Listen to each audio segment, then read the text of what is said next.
नमस्कार, मैं हूं अक्षता भगत और आप देख रहे हैं राजनीति न्यूज इंडिया। आइए नजर डालते हैं आज की कुछ ताजा खबरों पर।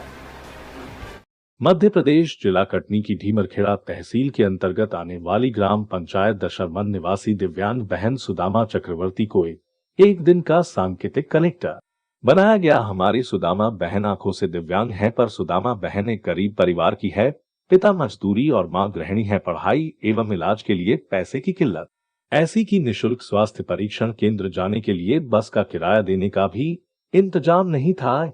इन सब के बाद भी 2017 में गुड़गांव दिल्ली में आयोजित 5वें राष्ट्रीय जूडो प्रतियोगिता में स्वर्ण पदक एवं 2018 में ब्लाइंड जूडो में कांस्य पदक व 2021 में लखनऊ में आयोजित ब्लाइंड जूडो प्रतियोगिता में कांस्य पदक सहित देश के अलग अलग शहरों में आयोजित प्रतियोगिताओं में कई मेडल जीते। वही बेटियों व महिलाओं को लेकर प्रदेश सरकार लगातार काम कर रही है। इसी कड़ी में महिला सशक्तिकरण का उदाहरण प्रस्तुत करने अंतर्राष्ट्रीय महिला दिवस पर 8 मार्च को जिले के कलेक्टर प्रियंका मिश्रा ने नवाचार किया है, जिसमें नेत्र दिव्यांग जूडो खिलाड़ी दशरमन ढीमरखेड़ा निवासी सुदामा चक्रवर्ती को एक दिन का सांकेतिक कलेक्टर बनाया गया। एक दिन के कलेक्टर के रूप में सुदामा चक्रवर्ती ने विभिन्न कार्यक्रमों में अतिथि के रूप में शामिल हुई और शासकीय कार्यालयों का निरीक्षण किया। कटनी से ब्यूरो चीफ पारस गुप्ता की रिपोर्ट। के लिए एक बहुत ही महत्वपूर्ण दिवस है। हमारे देश की आधी आबादी महिलाओं की है और ये कहने में कोई मुझे संकोच नहीं है या किसी को भी कोई संकोच नहीं होना चाहिए कि आज भी पुरुष और महिला बराबर नहीं हुए हैं। लेकिन भारत सरकार, राज्य सरकार और विभिन्न सामाजिक संगठन, अंतर्राष्ट्रीय संगठन निरंतर प्रयासरत हैं कि समाज को, देश को, प्रदेश को उस स्थिति में लाया जा सके जहां महिला और पुरुष में कोई भेद न रह जाए। इसी के तारतम्य में अंतर्राष्ट्रीय महिला दिवस के अवसर पर अलग अलग जगहों पे, अलग अलग स्थानों पे अपने तरीके से कार्यक्रम मनाए जाते हैं। कटनी में प्रशासन ने ये निर्णय लिया कि हम भी एक अलग तरीके से इसका आयोजन करें और अपने ज़िले की किसी ऐसी महिला को, ऐसी बच्ची को जिसने अपने जीवन में अभूतपूर्व कार्य किया है, उसको एक दिन का सांकेतिक कलेक्टर बना करके जिले की कमान सांकेतिक रूप से दी जा करके पूरे ज़िले में ये संदेश दिया जाए कि महिलाएं किसी से कम नहीं हैं।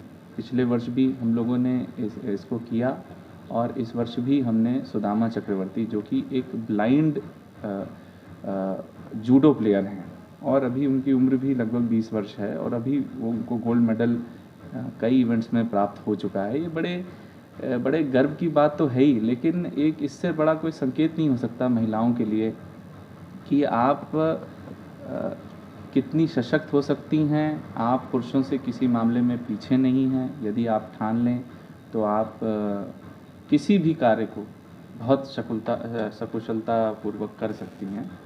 और बेटी बचाओ बेटी पढ़ाओ जो एक योजना है भारत सरकार की, उसके पीछे भी यही उद्देश्य है कि हम ऐसे लोगों को बाहर निकाल के लाएं, समाज के शीर्ष पटल पर लेकर के जाएं जिन्होंने अच्छा कार्य किया है। कई बार जो बड़ी हस्तियां होती हैं उनके बारे में प्रचार प्रसार क्योंकि सबको पता रहता है तो उनके बारे में सब लोग जानते हैं, लेकिन हमारे आसपास के जो बच्चियां, हमारे आसपास की जो महिलाएं अपने जीवन में अच्छा करती हैं, कई बार उनको हम नहीं जानते हैं। हम हमेशा ऊपर देखते हैं और उसमें भी उससे भी बहुत लोग मोटिवेट होते हैं, बट जब वो अपने आसपास किसी ऐसे आइकन को देखते हैं तो उन्हें इसका भी बल मिलता है कि नहीं, हमारी भी परिस्थितियों में हम अच्छा कर सकते हैं। इसीलिए हमने निर्णय लिया कि हम स्थानीय रूप में जिन्होंने अच्छा किया है उनको हम सामने लेकर के आए। एक दिन का सांकेतिक कलेक्टर जैसा ना, उसमें सुदामा को क्या फ़ायदा होगा?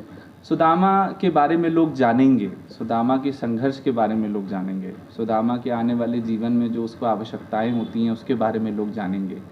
इसकी कहानी से सांकेतिक कलेक्टर बनाया है जी, कैसा महसूस कर रही हैं आप और क्या संदेश देना चाहेंगी अपनी जैसी जो युवा पीढ़ी का? मुझे एक दिन का सांकेतिक कलेक्टर बनाने के लिए हमारे ज़िले के कलेक्टर महोदय सर को मैं बहुत उनका धन्यवाद, आभार व्यक्त करती हूँ। और मैं सभी लोगों को यही संदेश देना चाहती हूँ कि और भी जो हमारी दिव्यांग भाई बहन या बालिकाएं हैं, महिलाएं हैं, वो भी शिक्षा से वंचित ना रहें। उनको अच्छी से अच्छी शिक्षा दिलवाने के लिए हम कोशिश और प्रयास करते रहेंगे। और मैं ये चाहती हूँ कि हमारे ज़िले का और हमारे ग्रामीण क्षेत्र का, हमारे विकासखंड का अच्छे से अच्छा विकास के लिए हम उसके लिए भी प्रयास करते रहेंगे। जी, किस प्रकार से आपने संघर्ष किया है और आज अपने जीवन में?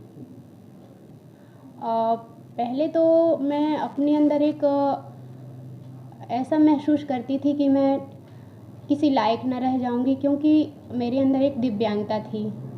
और दिव्यांगता होते हुए भी मैंने अपने अंदर ये महसूस किया कि नहीं, जब सामान्य लोग कर सकते हैं, भगवान उनको तो आँख दिया है, बट मेरे लिए भगवान मन की आँख दिया है, तो मैं फिर क्यों नहीं कर सकती। और मैं एक साइड सेवर तरुण संस्कार संस्था से जुड़ी थी। उसके माध्यम से मैं जूडो कंपटीशन और सेल्फ डिफेंस की ट्रेनिंग लेती थी। तो मुझे सेल्फ डिफेंस और जूडो सीखने के बाद इतनी एनर्जी, इतनी ताकत आ गई मेरे अंदर कि आज मैं इस मुकाम पे एक दिन के लिए संकेतक कलेक्टर का दर्जा मुझे प्राप्त हुआ। जी, जूडो कराटे में भी आपको कुछ कहीं से अवार्ड वगैरह या कुछ ऐसा मिला? जूडो कराटे में मेरा 2015 में गोवा में टूर्नामेंट था, तो वहाँ मेरे को जब गोल्ड मेडल मिला, जैसे ही मेरे को गोल्ड मेडल मिला तो मेरे अंदर और भी एनर्जी और भी ताकत आ गई। मैं चाहती हूँ कि मैं पैरा ओलंपिक में जाऊँ, मैं चाहती हूँ कि मैं इंटरनेशनल में जाऊँ और अपने देश का नाम और अपने गांव का और शहर का नाम रोशन करूँ। शहर का नहीं बल्कि पूरे प्रदेश का नाम रोशन करूँ। और मैं सभी बालिकाओं से यही निवेदन करती हूँ कि वो अपनी कमजोरी नहीं बल्कि अपनी ताकत आजमाएं और हमेशा मेरे जैसे आगे बढ़ती जाएं। जो मेरे से सहयोग बनेगा, तो मैं आज महिला दिवस के इस अवसर पर प्रॉमिस करती हूँ कि मेरे से जितना सहयोग बनेगा, मैं सभी बालिकाओं एवं महिलाओं को पूरा सहयोग करने। खबरों के लिए देखते रहिए राजनीति न्यूज़ इंडिया।